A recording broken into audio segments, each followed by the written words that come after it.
Can modern man lose his awareness of reality?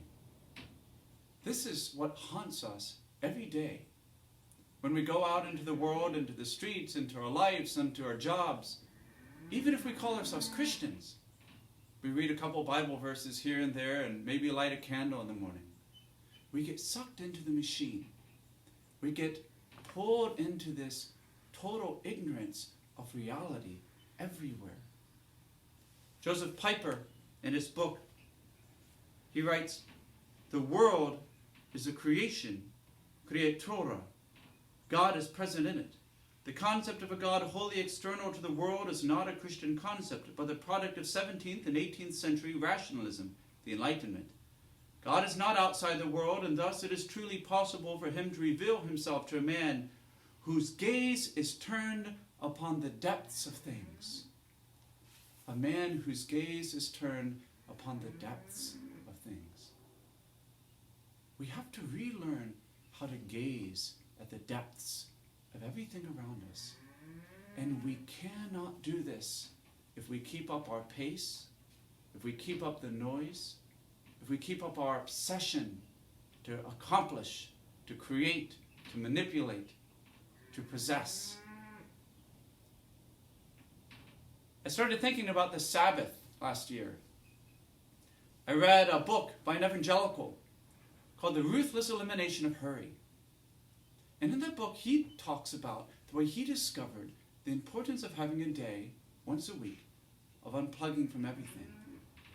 A whole new world opened up to him, a world without rush. It's ironic that the religious sects in America who take the Sabbath most seriously are also the most productive and the most healthy. Why is that? And why is it, when all the stats say the same, that we find ourselves insisting that we cannot unplug, we cannot unwind or slow down? What are we missing? He referred to a rabbi's book called The Sabbath. Herschel, I believe is his name.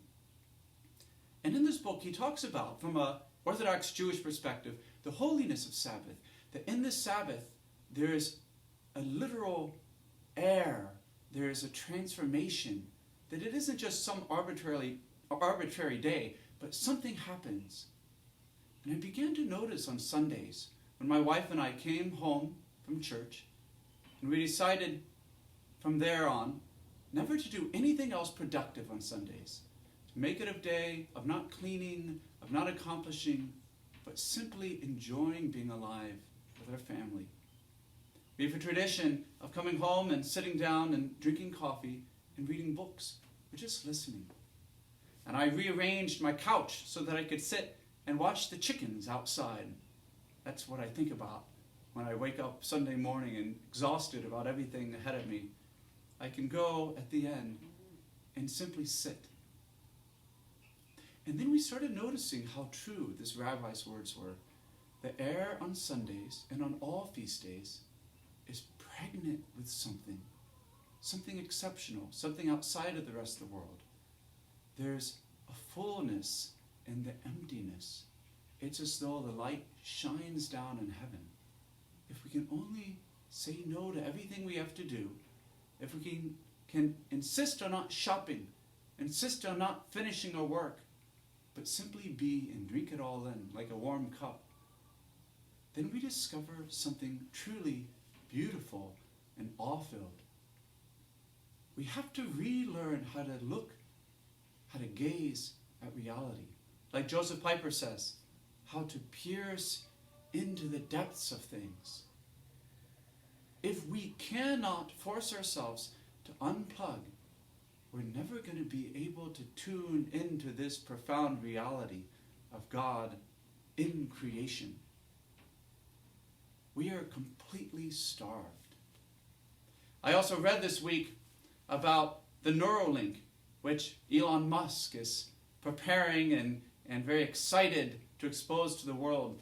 In fact, in 2023, there will be the first human trials of having this surgery and this Neuralink connected to their brains and with all the gadgetry of this world around us. What are we cutting ourselves into? Cutting ourselves off of or into?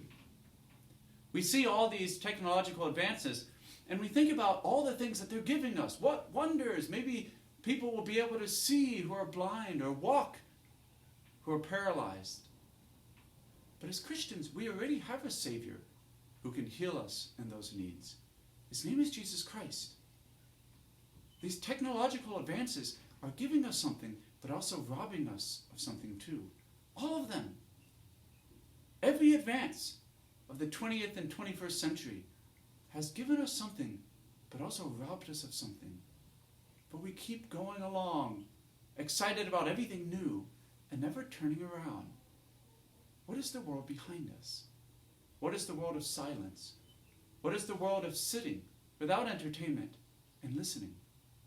What is the world of resting in a rocking chair and drinking coffee and watching the chickens hop along the path, or listening to the wind in the trees?